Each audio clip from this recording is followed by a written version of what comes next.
Salut, c'est votre historien somnolent qui vous parle. Ce soir, nous voyageons ensemble vers une époque lointaine, l'an 1347, le Moyen Âge. Oubliez les films et les séries, oubliez les châteaux romantiques et les princesses en robes brillantes. La vraie vie au Moyen Âge était très différente, beaucoup plus simple, beaucoup plus lente, beaucoup plus paisible aussi. Avant de commencer, prenez un moment pour vous installer confortablement. Ajustez votre oreiller. Tirez votre couverture. Likez cette vidéo si vous le souhaitez. Abonnez-vous pour d'autres voyages dans le temps. Et dites-moi en commentaire d'où vous nous écoutez ce soir. Maintenant, fermez les yeux. Respirez profondément. Laissez l'air entrer lentement dans vos poumons. Expirez doucement. Sentez votre corps se détendre. Laissez-vous porter par ma voix comme par une rivière tranquille. Vous vous réveillez doucement. Mais ce n'est pas votre lit. Ce n'est pas votre époque. Vous êtes maintenant une personne ordinaire au XIVe siècle. Ni noble, ni pauvre. Juste quelqu'un qui vit sa vie jour après jour. Quelqu'un de paisible dans un monde paisible. Votre lit est fait de paille. De la paille fraîche que vous avez changée il y a quelques semaines. Elle sent bon. Elle sent l'été et les champs dorés. C'est votre matelas. C'est aussi votre oreiller. Une couverture de laine épaisse vous tient chaud. Cette couverture, votre mère l'a tissée elle-même. Elle a mis des mois à la faire. Chaque fil a été posé avec amour. Vous êtes dans une maison en bois. Une seule pièce pour toute la famille. 4 murs solides. Un toit de chaume épais qui vous protège de la pluie. Une porte en bois épais qui ferme bien. Pas de fenêtre avec du verre. Juste quelques ouvertures avec des volets en bois.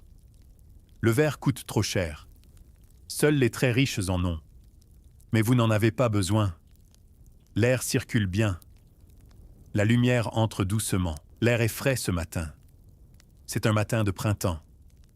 Dehors, tout renaît. Vous entendez les premiers bruits du village qui s'éveillent.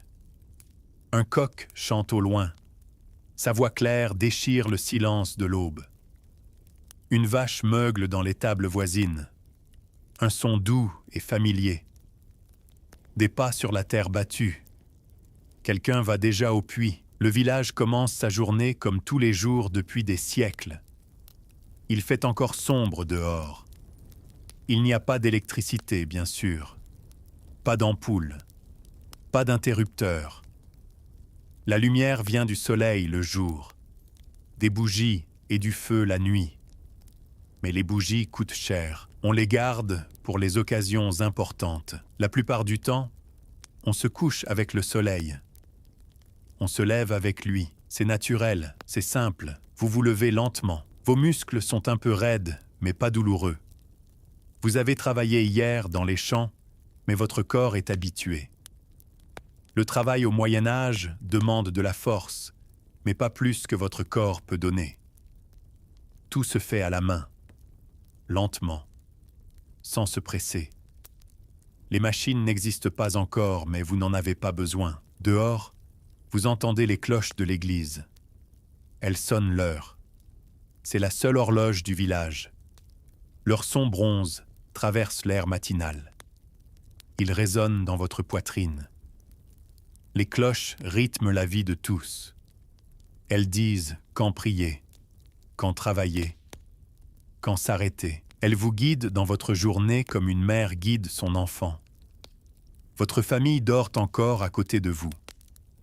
Votre épouse respire doucement. Ses cheveux sont défaits sur la paille. Vos enfants dorment profondément. Le petit dernier a glissé sa main dans celle de sa grande sœur. Peut-être vos parents âgés aussi, dans le coin près du feu. Tout le monde dans la même pièce. C'est normal. C'est réconfortant. C'est comme ça qu'on vit. L'intimité est un concept différent. On partage tout. L'espace, la chaleur, la vie, les rêves. Il y a aussi quelques animaux dans la maison.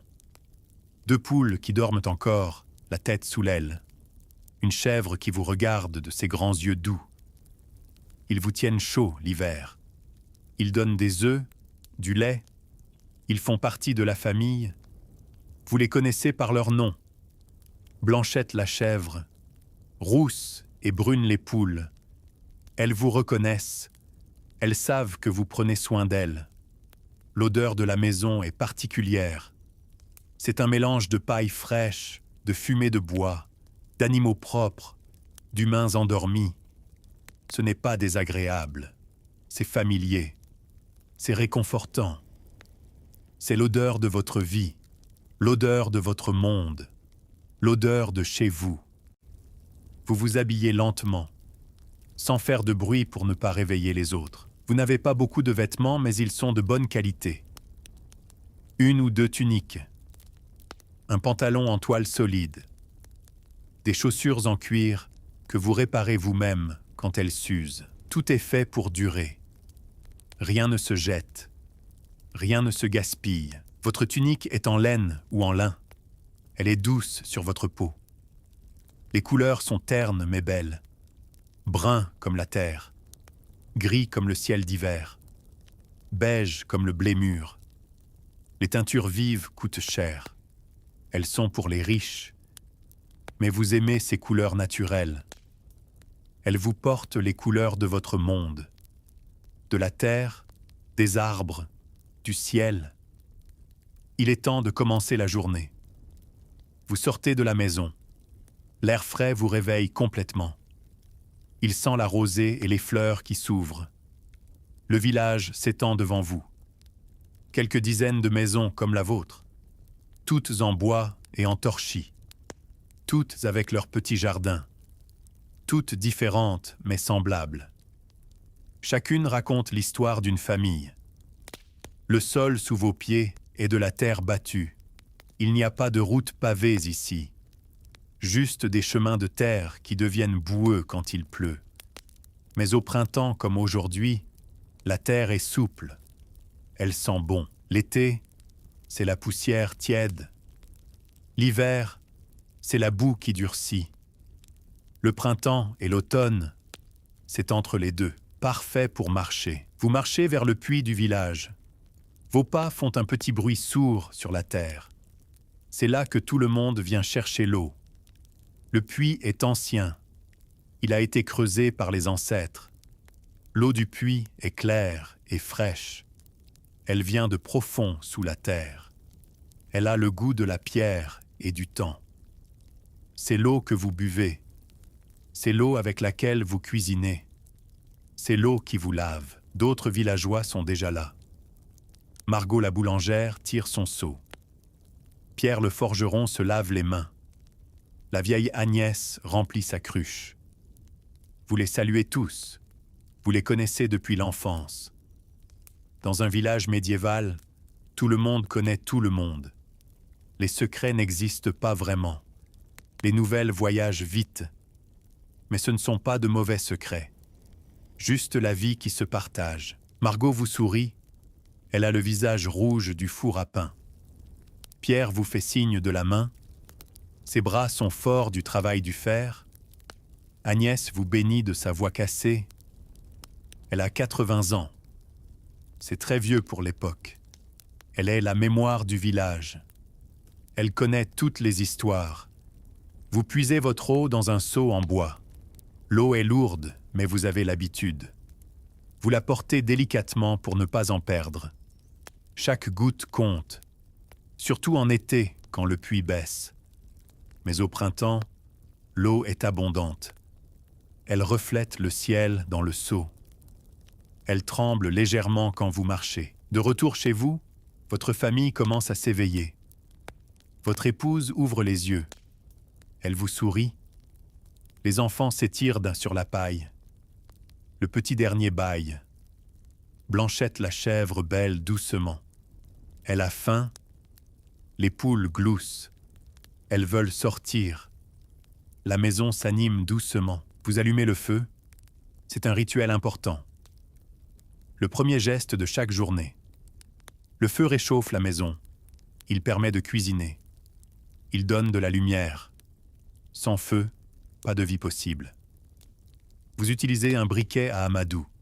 C'est un petit morceau de métal que vous frappez contre une pierre. Cela fait des étincelles.